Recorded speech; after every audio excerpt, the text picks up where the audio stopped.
नमस्कार मित्रांनो. आपल्या हिंदू धर्मात अनेक सण आणि पवित्र महिने आहेत, पण त्यापैकी एक अत्यंत खास आणि पुण्यदायी महिना म्हणजे अधिक मास किंवा पुरुषोत्तम मास.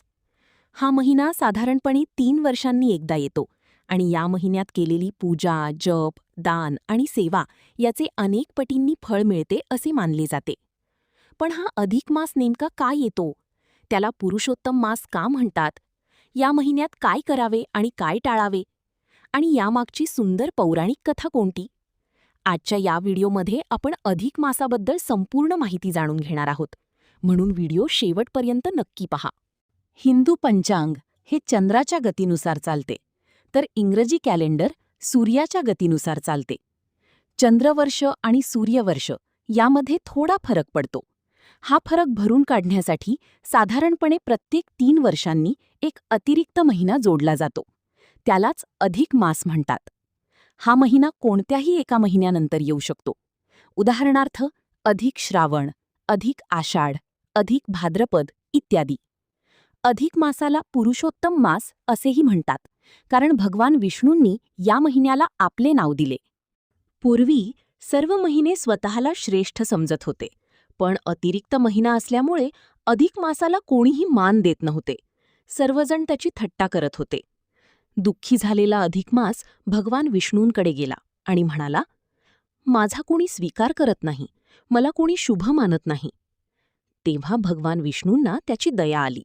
त्यांनी अधिक मासाला आपल्या नावाने ओळख दिली आणि म्हणाले, आजपासून तू पुरुषोत्तम मास म्हणून ओळखला जाशील. या महिन्यात जो भक्त श्रद्धेने पूजा, जप, दान आणि सेवा करेल त्याला अनेक पटींनी पुण्य प्राप्त होईल. तेव्हापासून अधिक मास अत्यंत पवित्र मानला जातो. अधिक मासात करावयाच्या गोष्टी: भगवान विष्णू आणि श्रीकृष्णाची पूजा, ओम नमो भगवते वासुदेवाय मंत्र जप, भगवद्गीता वाचन, विष्णू सहस्रनाम पठण, तुळशी पूजन, दानधर्म करणे, गरिबांना अन्नदान, उपवास आणि सात्विक आहार, मंदिर दर्शन, रामायण, भागवत कथा ऐकणे.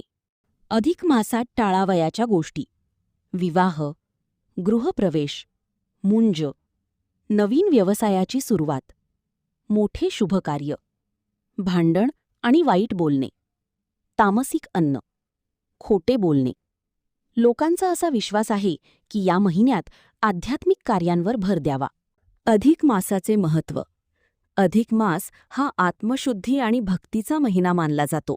या महिन्यात केलेल्या चांगल्या कर्मांचे फळ अनेक पटींनी मिळते असे शास्त्रात सांगितले आहे.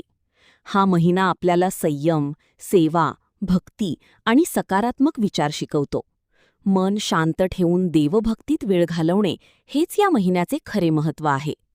अधिक मासात करावयाचे उपाय: दररोज तुपाचा दिवा लावा, विष्णू सहस्रनाम ऐका, पिवळे कपडे परिधान करा, केळीच्या झाडाची पूजा करा, गाईला चारा द्या, गरजू लोकांना अन्नदान करा. मित्रांनो, अधिक मास हा केवळ अतिरिक्त महिना नाही, तर भक्ती, सेवा आणि आत्मशुद्धीचा पवित्र काळ आहे. या महिन्यात आपण चांगले विचार, चांगली कर्मे आणि देवभक्ती यांचा स्वीकार केला तर जीवनात सकारात्मक बदल नक्की होऊ शकतो.